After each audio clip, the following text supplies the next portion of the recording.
This one goes out to all those GPs who are touting the results of GLPs and at the same time throwing shit and shade on fitness culture. This one, I've written this for you. So New Year's resolutions are done. The gyms are going to be quiet, you say, and suddenly GLPs are the hero of the internet. Scroll long enough and you're going to see it. Medical professionals all flexing numbers like they've just won the fucking trophy. 70% pounds lost, 35% of the body weight gone on average, and framing this as real science treating chronic disease, but no shame here. And look, I'm not blind. GLPs have been around for years. Yes, years, actually, no, decades. 2005 to be precise. And the next batch coming along in 11, 12, and 13 and 14. So, even so, but just like every other shiny, science-backed obsession that we're seeing on social media today, lengthened partial, single best hypertrophy exercises, optimization for the sake of content generation, with these GLPs, I think we're still missing the point, dear doc. And worse, we're pretending that we're not. A note for you in the medical establishment. Stop the sideways shit throwing. We're good at it. You can mock the secret hacks, you can scoff at the ice bath, you can sneer at fitness culture, and then end every post with a smug, I'll wait, while you simultaneously push a lifestyle drug as the fucking answer. So let's just ask you a few uncomfortable questions whilst we're here. Where were you 10 years ago? GLPs weren't new, I've just said that. They existed. You weren't shouting then, because there was no social clout net for you either. And number two, don't pretend that the eat less, move more doesn't work. It fucking does. Especially for people who cannot afford a recurring pharmaceutical subscription to disguise their self-care. And number three, stop attacking the other allied professionals. And yes, personal trainers fall into that category too. You see nutrition coaches and personal trainers work daily with those people, the exact population that your so-called prescription pads now pretend to fix. Try to grow your socials by taking cheap shots at them is weak. You should be better, because after all, you believe you are. Now my position, and here it is, it's fairly clearly stated. GLP-1s have a place. They are a tool, just like everything else, but they are not the fucking panacea. And tools, they require judgment, plain and simple. They should not be ramped like a fucking rocket ship because the scale stools after a few weeks.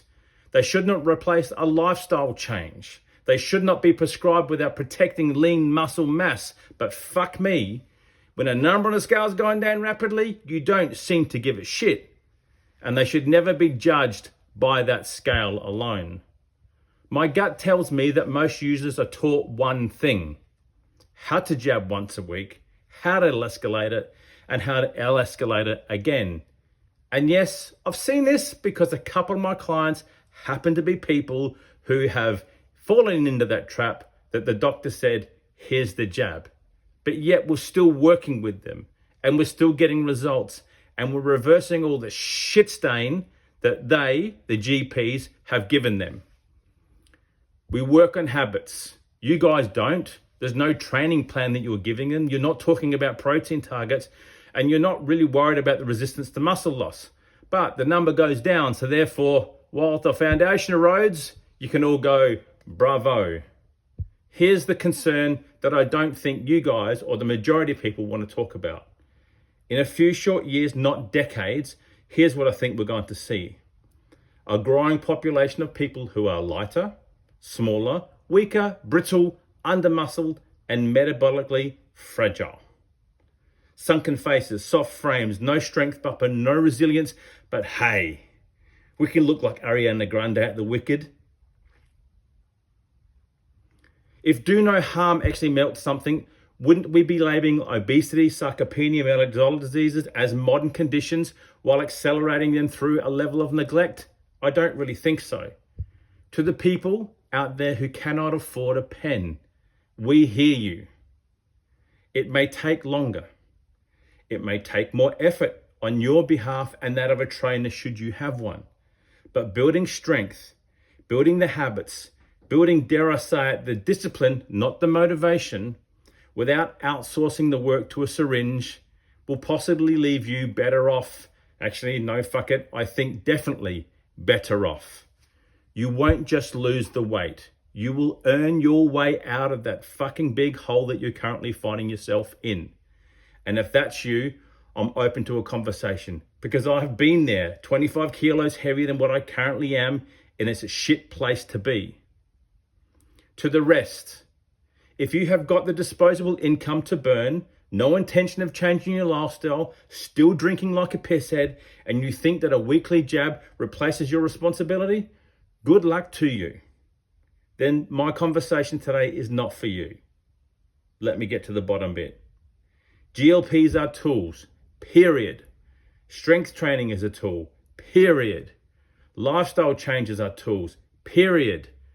Protein, all those hacks, biohacking, blah, blah, blah, lengthened partials, who gives a shit? They are all tools, period. One lever among many. The jab alone is not a solution. And when the class actions eventually roll in, because God help me, I reckon there will be some, don't be surprised when these loudest voices of these doctors going, "I'll wait," suddenly fucking disappear. Prescription pads will be tucked away, and the socials, they'll be scrubbed clean. This is my opinion. You may not fucking like it. If that's the case, scroll on. My page is not for you.